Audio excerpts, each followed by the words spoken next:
A floor that's approximately a little over 15 years old, and due to salt damage, it spalled the surface of the concrete. So we applied an epoxy high build primer to fill those spalled areas in, and we decided to go with the Armorcoat medium high build. It's a low viscosity primer. It's right in between a thin mill and a high build epoxy. It's self-leveling, it's easy to work with, and it'll fill in these irregularities in the concrete here. So we're going to get started. This particular product is a 2-to-1 mix ratio.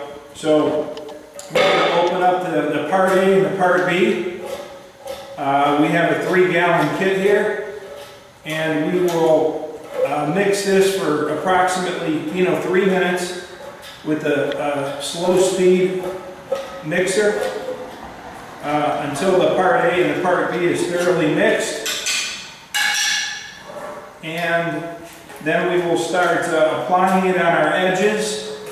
You typically don't want to use a cheap bristle brush that the bristles will fall out, but again, you don't want to use a very expensive brush because you're going to have to discard it after you're done with it. But we'll cut the edges in, and then we'll brush these control joints out with the epoxy, and then we're going to broadcast the color flakes when we get the primer base coat down. And there's a few different methods you can use. This is a relatively small project. You can use a notched squeegee and then back roll the product down and pour it out in ribbons. You can work out of an 18-inch tray or 9-inch tray. Today we're going to be working out of a 9-inch tray for the do-it-yourself market, and then we're going to finish it off with the 18-inch roller and distribute it evenly. Your coverage rate's also going to vary with this product. Some of the thin mill epoxy primers, the coverage rate will be 2¼ to 275 square feet per gallon if the substrate is in good shape. If it's a little spalled and eroded, your coverage rate will drop down to 125 to 225 square foot per gallon. So you just want to make sure you go over that with the sales rep or when you contact the company so you have enough product. So I'm going to open up this last part A here. It's 2 parts A to 1 part B. Again, this is a high solids product. So we're going to take the A, and we're going to pour the A in. You want to make sure you get most of that product out. There we go. Get the other part A.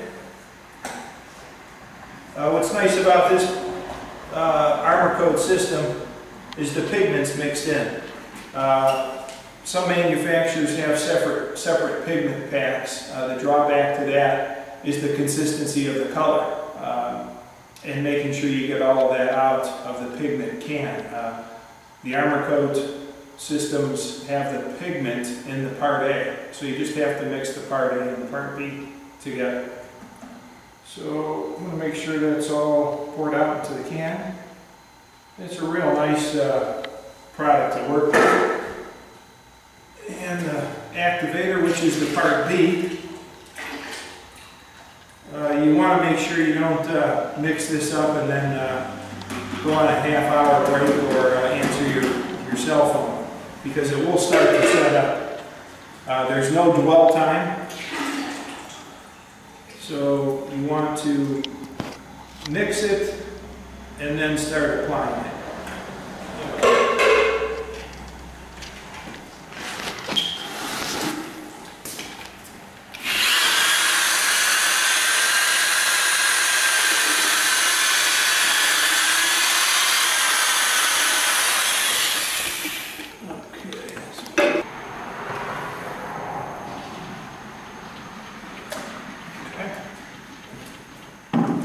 Alrighty, what we're going to do is cut these edges in, roll down the epoxy base coat, then we will broadcast the color flakes into the wet epoxy. So we'll be back shortly and we'll show you that process as well.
Okay, so we just did the final sweep of the loose color flakes and blew everything out with a leaf blower.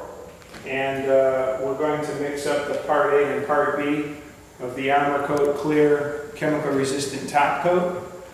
We have two versions of this clear top coat, a thicker version and a thinner mill version.